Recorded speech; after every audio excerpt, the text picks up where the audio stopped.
Hello दोस्तों। तो जैसे आप सबको पता है कि हम सब सीटेट के पेपर 2 एसएसटी के लिए संपूर्ण एनसीईआरटी 6 से 8 तक पढ़ रहे हैं। तो ये आज दूसरा क्लास है कक्षा 6 के एनसीईआरटी का हिस्ट्री का। तो दूसरा क्लास है। तो देखिए ये कुछ ज़्यादा लंबा क्लास है क्योंकि इसमें जो हम ये देख सकते हैं कि पीडीएफ एक आध दो ठो एमसीक्यू का जोड़ दिए हैं, क्योंकि पढ़ने के बाद तुरंत वन लाइनर करने से ही एकदम कंठस्थ हो जाता है सब मैटर।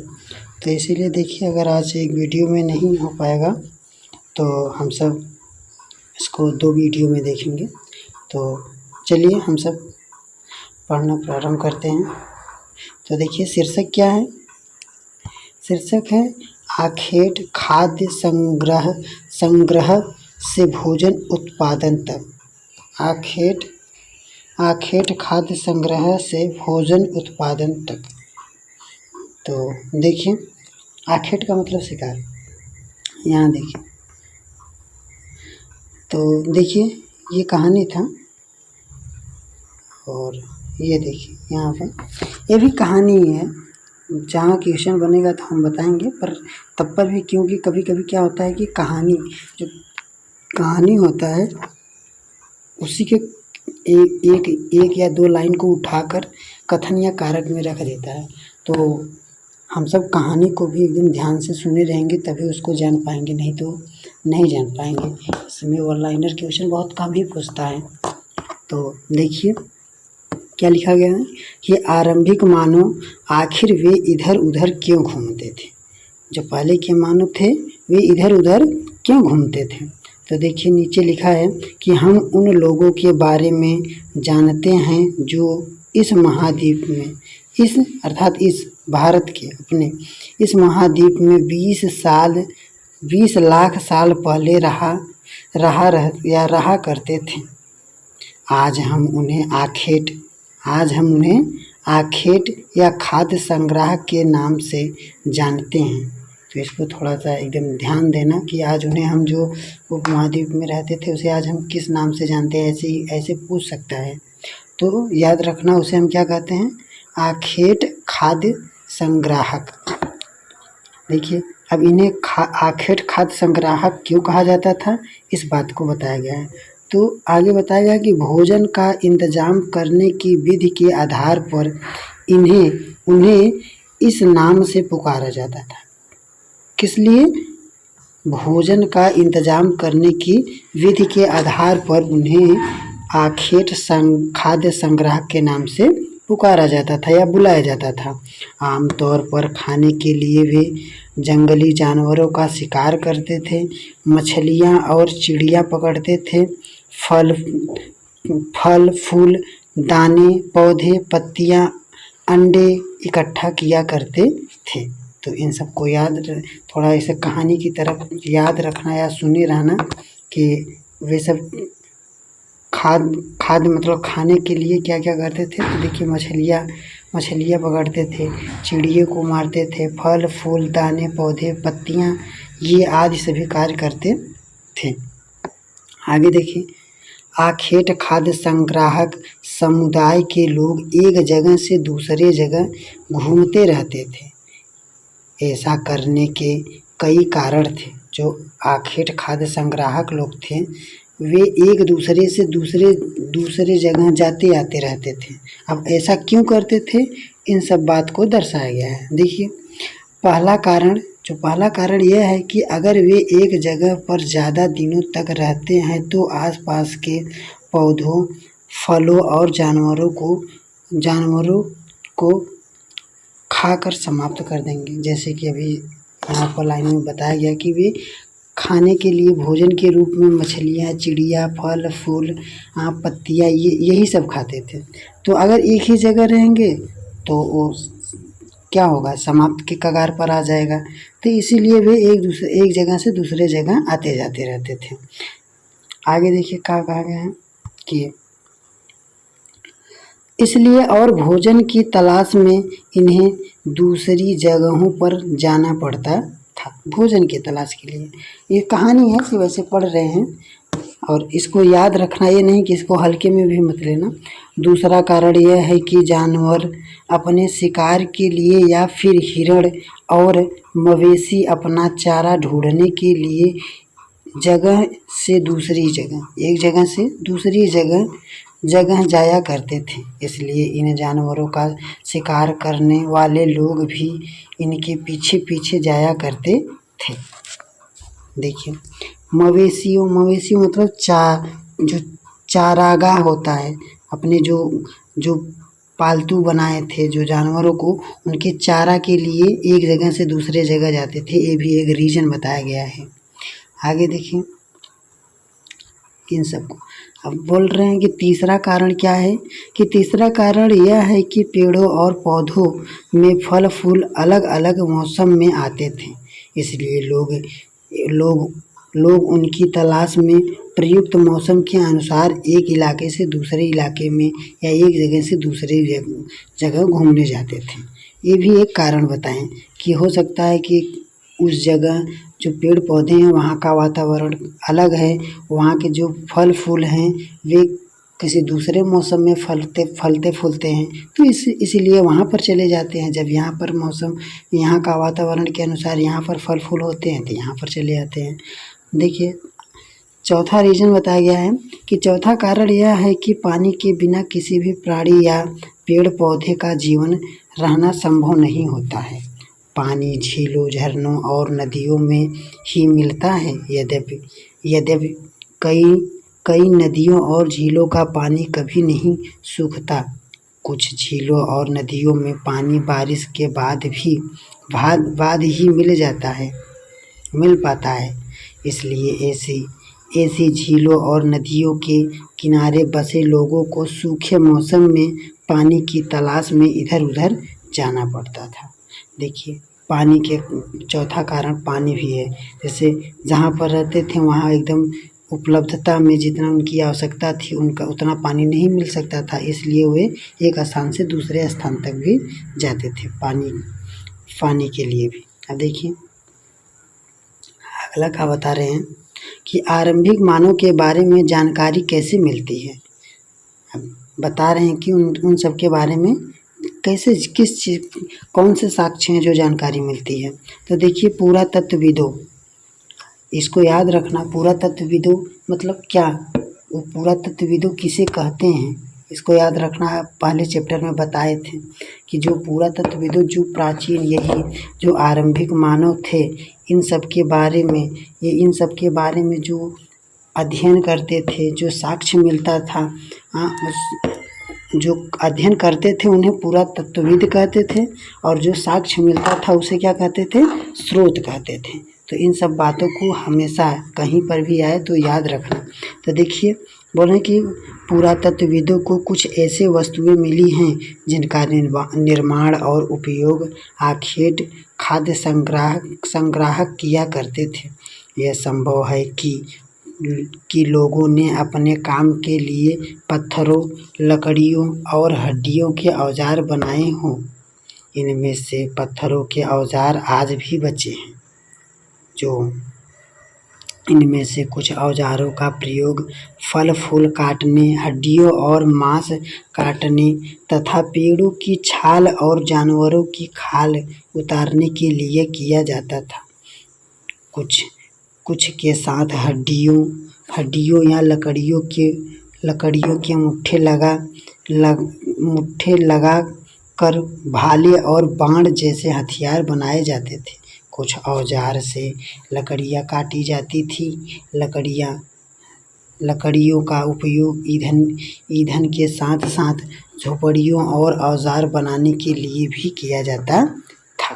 तो देखिए जो औजार हैं अर्थात जो पत्थर वगैरह हैं, कभी कभी पत्थर से औजार बना देते थे, तो कभी कभी हड्डियों के और मांस काटने, हड्डियों के भी औजार बना देते थे। तो यहाँ पर देखिए थोड़ा ध्यान देना कि कभी कभी क्या होता है कि हम बहुत लोग बस जानते हैं कि जो पत्थर रहता था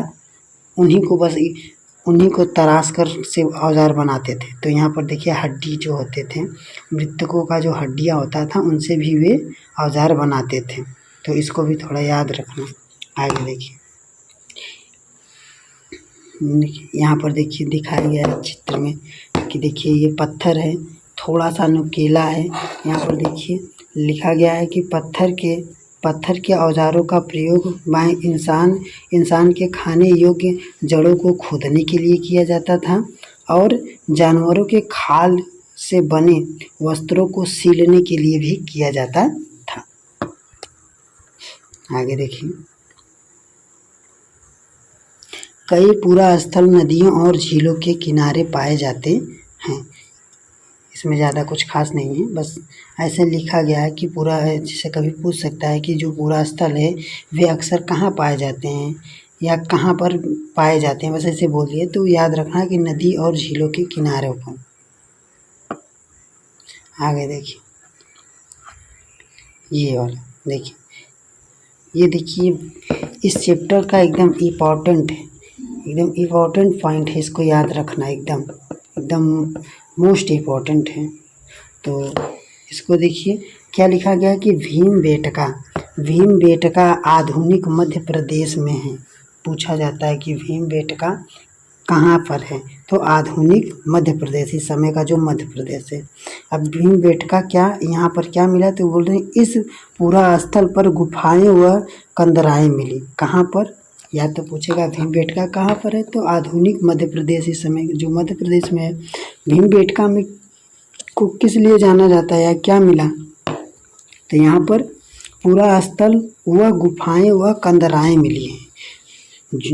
लोग इन गुफाओं में इसलिए रहते थे क्योंकि यहाँ उन्हें बारिश, धूप और हवाओं से राहत मिलती थी।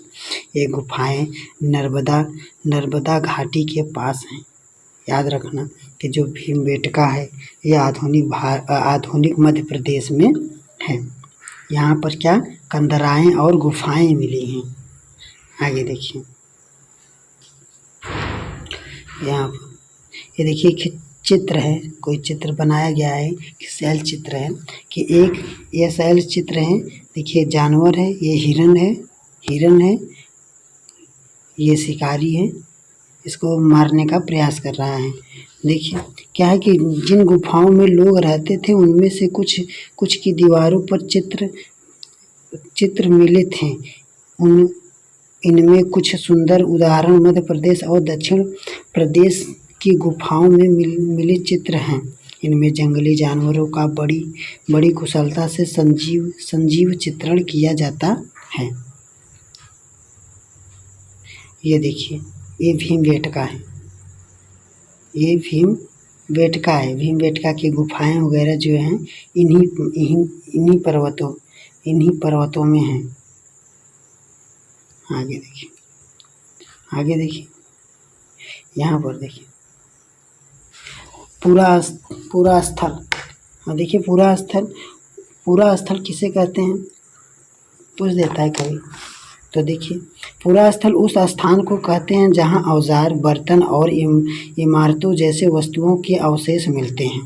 ऐसी वस्तुएं का निर्माण लोगों ने अपने काम के लिए किया था और बाद में वे उन्हें वहीं छोड़ गए।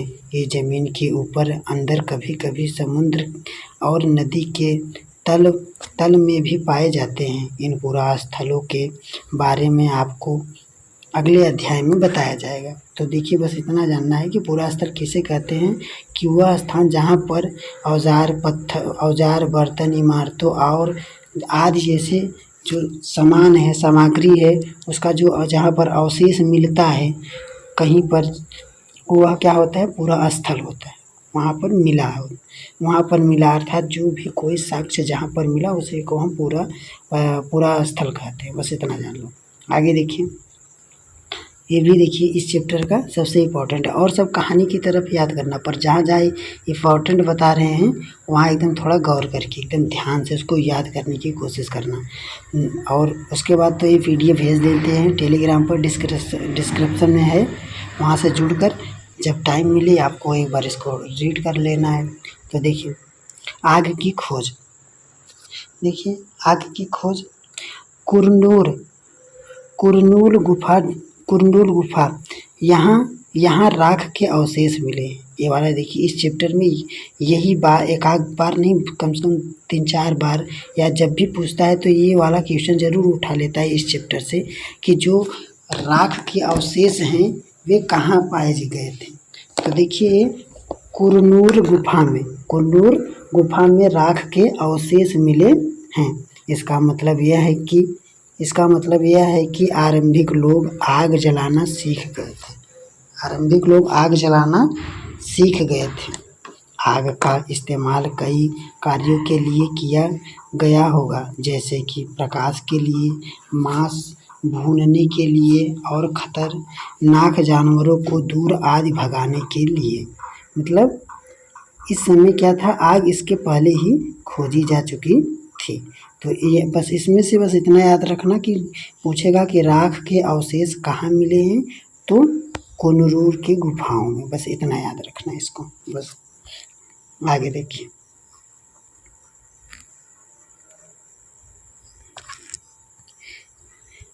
नाम और तिथियां।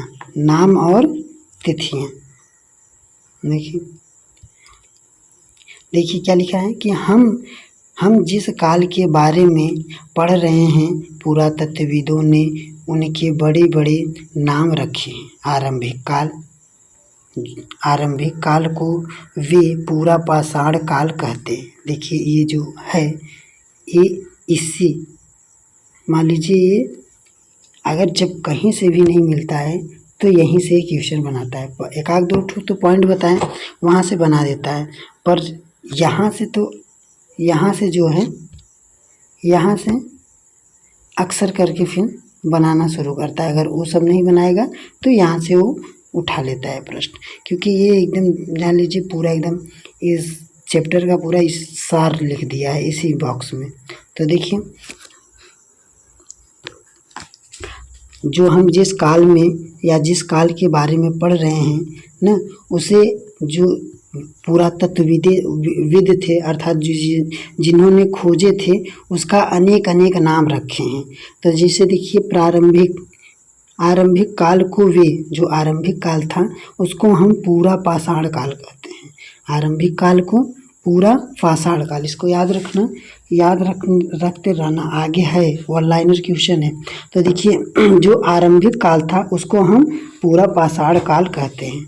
ये दो शब्दों पूरा पाषाण काल दो शब्दों से, अर्थात पूरा का अर्थ प्राचीन, तथा पाषाण का अर्थ पत्थर से बना, पत्थर है। याद रखना कि पूरा पाषाण काल को ही आरंभिक काल भी कहते हैं। अब पूरा पाषाण काल दो शब्दों से मिलकर बना है। पूरा का अर्थ है प्राचीन, और पाषाण का अर्थ है पत्थर। यह नाम पूरा स्थलों से प्राप्त पत्थरों के औजारों के महत्व को बताता है। पूरा पाषाण काल 20 लाख साल पहले से 12,000 साल पहले के दौरान माना जाता है।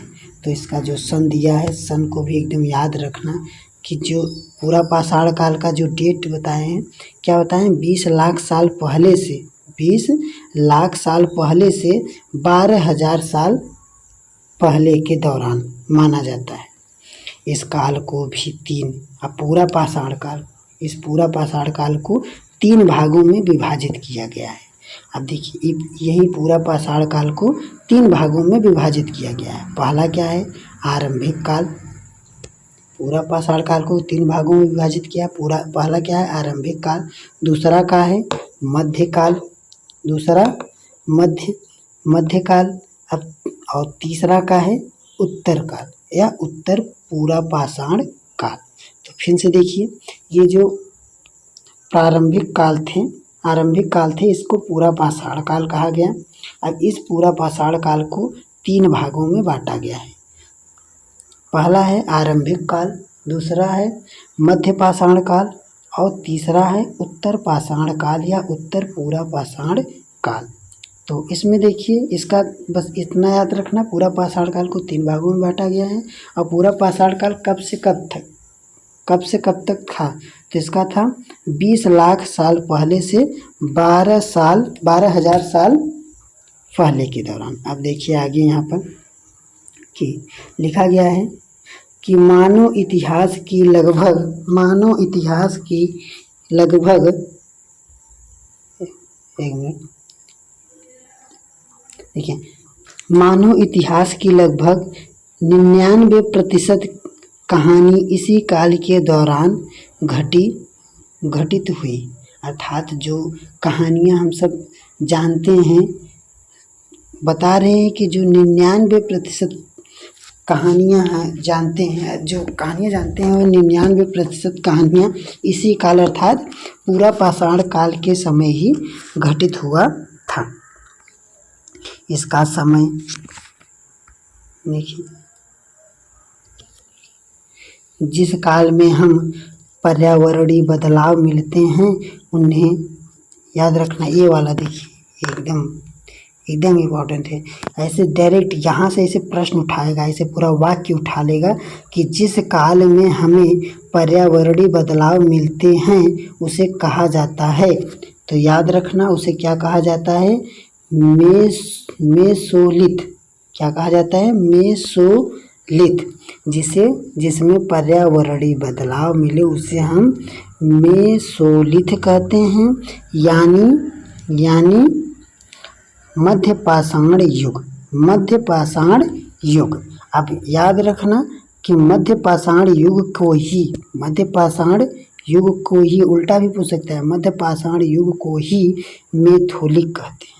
मध्य पाषाण युग को ही मेथोलिक कहते हैं। अब मेथोलिक ऐसे नहीं पूछेगा, वो ऐसे पूछेगा कि जिस काल में हमें पर्यावरणीय बदलाव मिलता है उसे क्या कहते हैं। तो उसमें मध्य पाषाण काल देगा तो बहुत लोग को पता रहता है, पर वो ये नहीं देगा, वो देगा मेथोलिक। तो याद रखना, मेथोलिक को ही मध्य पाषाण काल युग कहा जाता है। अब आगे देखिए मध्य पाषाण काल के बारे में। इसका समय, किसका समय? मध्य पाषाण काल का समय 12,000 साल पहले से लेकर 10,000 साल पहले तक माना गया है। इस काल के पाषाण का मतलब अभी यहाँ बताएं। पाषाण का मतलब पत्थर। तो बताया गया है कि जो मध्य पाषाण काल है इसे मेथोलिक कहा जाता था, या इसका जो समय है वह 12,000 साल पहले से 10,000 साल पहले तक के या बीच में है। अब इस काल के पाषाण मतलब पत्थर के जो औजार थे आमतौर पर बहुत छोटे थे। इसको याद रखना कि जो मध्य पाषाण काल से पूछ लेगा कि किस काल के जो पत्थर के औजार थे वे बहुत छोटे होते थे, और उसी में दे देगा पूरा पाषाण काल, मध्य पाषाण काल, नव पाषाण काल। अगर आपको नहीं याद रहेगा तो कंफ्यूज हो जाएंगे। तो याद रखना कि जो मध्य पाषाण काल है, इस काल के दौरान जो पत्थर के औजार थे वे आमतौर पर बहुत क्या थे? छोटे थे। इन्हें माइक्रोलिथ कहा जाता है। यानी लघु पाषाण काल कहा जाता है। प्रायः इन औजारों में हड्डियों या लकड़ियों के मुट्ठे लगे हंसिया या आरी जैसे औजार मिलते थे। साथ ही साथ पूरा पाषाण युग वाले औजार भी इसी दौरान बनाए जाते हैं। अगले युग की शुरुआत लगभग 10,000 साल पहले से होती है। इसे नव पाषाण युग कहा जाता है। अब देखिए याद रखना कि जो पूरा पाषाण काल था, देखिए डेट भी याद रखना, जो पूरा पाषाण काल था वो क्या था? जो पूरा पाषाण काल था वो था 20 लाख साल से 12,000 साल तक। और फिर जो मध्य पाषाण काल था वे 12,000 साल से 10,000 साल तक। और अब ये जो नव पाषाण काल आया तो ये नवपाषाण काल कितना है? 10,000 साल पहले से। अब ये नवपाषाण काल मतलब 10,000 साल पहले से, तो इतना याद रखना मोटी मोटा, नवपाषाण काल युग कहा जाता है। नवपाषाण काल का क्या मतलब होता है? हम कुछ स्थानों के नाम दिए गए हैं अगले अध्याय में उन्हें अनेक नाम मिले। अक्सर वे पुराने स्थलों के लिए उन नामों का प्रयोग करते हैं जो आज प्रचलित हैं, क्योंकि हमें ज्ञात है कि उस काल में इनके क्या नाम रहे होंगे। आगे देखिए, ये ज़्यादा इम्पोर्टेंट नहीं था जो बताए हैं। आगे देखिए, अब जलवायु देखिए, बदलती जलवायु, इसमें भी ज़्यादा खास नहीं है। देखिए, लगभग 12,000 क्या था? याद रखना, 12,000 साल पहले मतलब मध्यपाषाण काल की बात हो रही है। 12,000 साल पहले मतलब मध्यपाषाण काल की बात हो रही है। तब बोल रहे हैं कि जो मध्यपाषाण काल था, यहाँ पर डायरेक्ट लिख गया है कि लगभग 12,000 साल पहले, अर्थात जब मध्यपाषाण काल था तब की दुनिया की जलवायु में बड़े बदलाव आए और गर्मी बढ़ने लगी। इसके परिणाम स्वरूप कई क्षेत्रों में घास वाले मैदान बनने लगे। इससे हिरण, बारहसिंगा, भेड़, बकरी और गाय जैसे उन जानवरों की संख्या बढ़ी जो घास खाकर जिंदा रह सकते थे। जो लोग इन जानवरों का शिकार करते थे वे भी इनके पीछे आए और इनके खाने पीने की आदतों और प्रजनन के समय की जानकारी हासिल करने लगे। देखिए आगे करने लगे। यहाँ पर देख लीजिए, अब मछलियाँ भी महत्वपूर्ण स्रोत थी। अब यहाँ पर देखिए जो वो बता रहे हैं इसका कि यहाँ से लोग इन जानवरों को, इसके पहले जो था, इन जानवरों को पकड़कर अपनी ज़रूरत के अनुसार पालने की बात सोचने लगे थे। साथ ही इस काल में मछलियाँ भी भोजन का महत्वपूर्ण स्रोत थे। पहले मछलियाँ जो थी वह भोजन के लिए सबसे महत्वपूर्ण स्रोत बन गए थे। आगे देखिए, खेती और पशुपालन की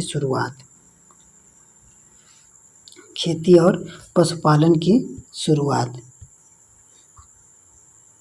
तो देखिए,